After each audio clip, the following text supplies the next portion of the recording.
welcome the Boys and Girls Club today for the program. We had a workshop last night with the Boys and Girls Club where the town board and their representatives just sat down and talked about, well, how do we get this project going? How do we start planning for having the Boys and Girls Club having a building and a facility and a programming at our Highlands Recreation Department?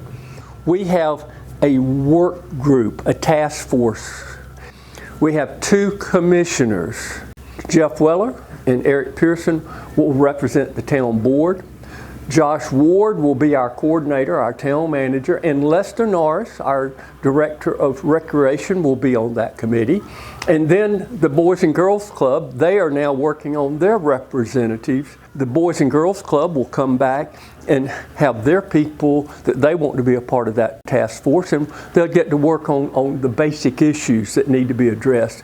So with that said, I want to introduce Carmen Wade, the director of the Plateau Boys and Girls Club, and she has some information to share about this project and also about the Boys and Girls Club. Carmen, I'm going to just turn it over to you and let you tell everybody what we have here and go from there, and we'll answer questions.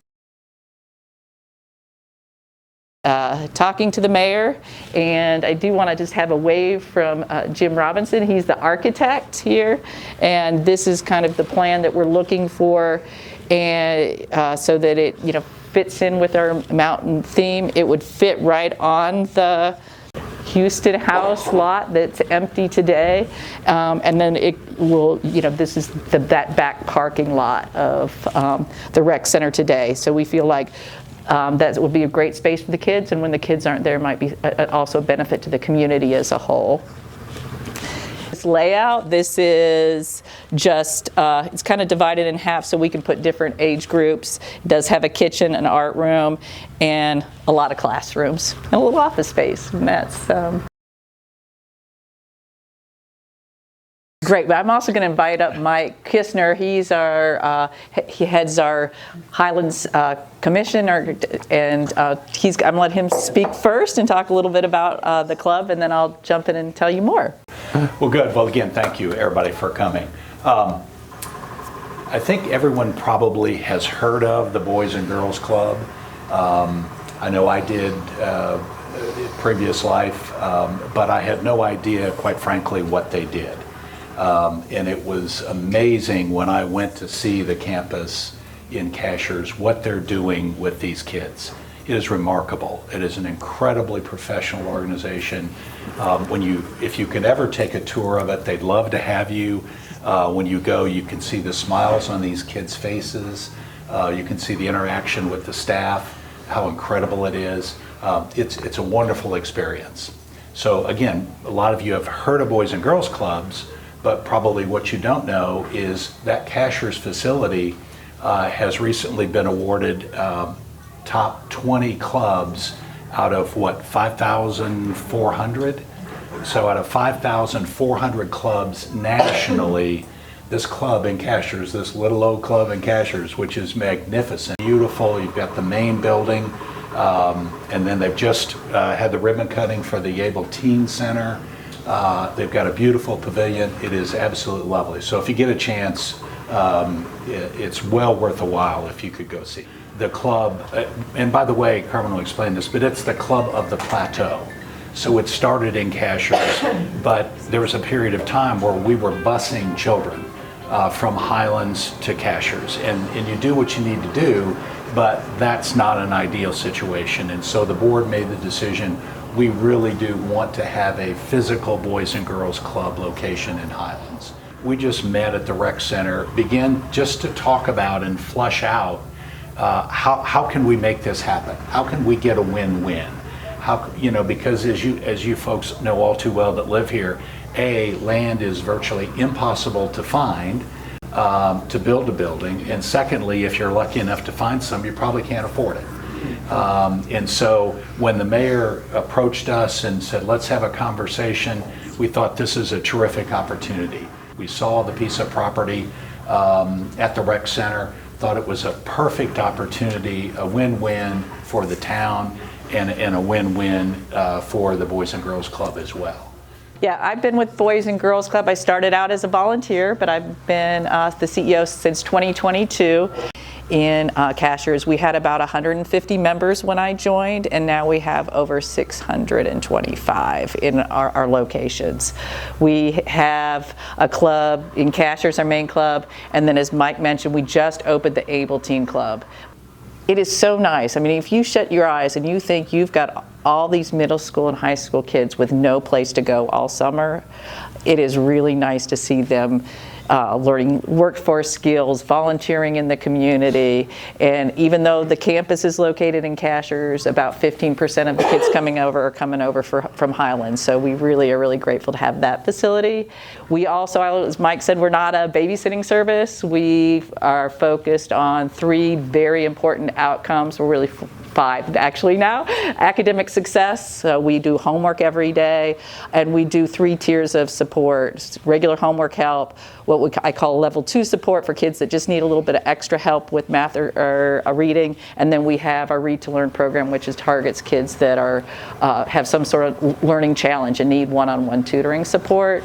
We do a lot of social emotional development. All our staff are trauma-informed trained, and we really do a lot to help those kids, especially those kids that are having a little trouble with their behavior and developing the skills that they can really perform. We just got our survey back. We survey kids every day, and 96% of the kids said that they have a caring adult in their lives, that they think the adults at the club care about them. That's huge.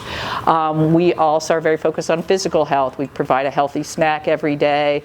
In the summer we do breakfast, they bring their lunch, we do and 2 snacks. We also teach them about, we don't feed them the snack, we have a snacktivity, so they learn about health and nutrition when they're enjoying their snack, and then they also have physical activity every day. And then we layer on the fun things, and those would be Mike got to hear one of our STEM volunteers who's built rockets and circuitry, robotics with our teens. We do science experiments.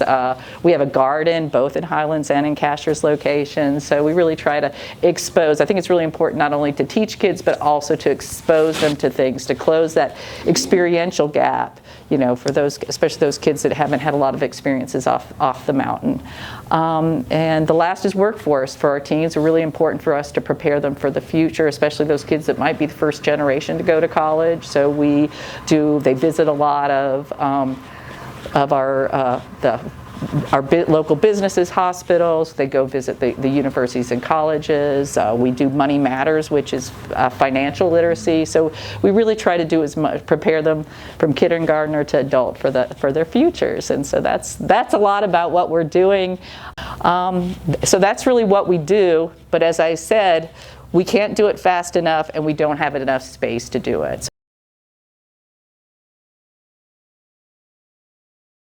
Highlands and Cashiers together, about 60% of the kids in our community go to our clubs. 60%. An average club, that's 6 to 8%. So we are needed in this community. So do y'all have an endowment, or do you have to raise the money every year? Both. We do have an endowment that we started in 2023, and we have a little over $5 million in our endowment, but we still, of course, have to raise the major nut ourselves every year. And here's what's cool to me about this partnership. The Boys and Girls Club want to have a swimming event. They just coordinate with Lester. Bingo, they go swim all year round. If they want to go use the basketball gym for certain events, again, it's coordination. Skate park, the new playground, all the things that the recreation department has can be coordinated with them for their use too. So it's a real synergy for the Boys and Girls Club and the town. Take care of children from kindergarten through the end of high school? Yes, sir.